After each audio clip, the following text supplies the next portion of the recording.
বছরের পর বছর ধরে চলা ঘোড়া দৌড় প্রতিযোগিতা অবশেষে দীর্ঘ 4 বছর পর দেখা গেল দেগঙ্গায়।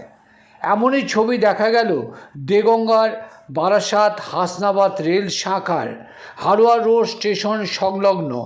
একদিকে ছুটছে ট্রেন, অপরদিকে দেগঙ্গার হারোয়া রোড সংলগ্ন দেওয়ানহাটি মাঠে ছুটছে ঘোড়া।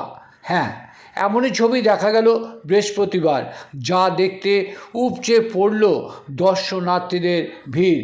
ভিড় ছুঁয়ে গেল রেল লাইনের উপরে। এমনই ছবি যা বিরল। এদিন দেখা গেল দেওয়ানহাটি মোড়ে, দেওয়ানহাটি গ্রামে ট্রেন লাইনের ধারে যে কৃষি জমি আছে, সেই জমিতেই আয়োজন করা হয়েছে ঘোড়া দৌড় প্রতিযোগিতা।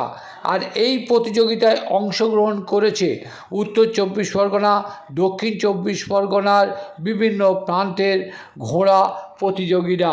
এমনকি সুন্দরবন এলাকার ঘোড়া প্রতিযোগিতাও অংশগ্রহণ করেছে। আর যা দেখতে উপচে পড়া ভিড়ের মধ্যে দেখা গেছে যে মেলার আয়োজন। আর সেই মেলায় পাঁপড় ভাজা থেকে কি নেই, মানুষ সেই আনন্দে মেতেছে।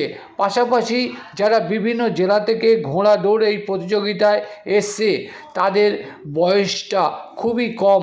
তারা ঘোড়া প্রতিযোগী হয়ে এই প্রতিযোগিতায় অংশগ্রহণ করেছে, যা আপনাদের নজর কাড়বেই। তা তুলে ধরা হচ্ছে নজরে দেগঙ্গা পেজের ক্যামেরায়।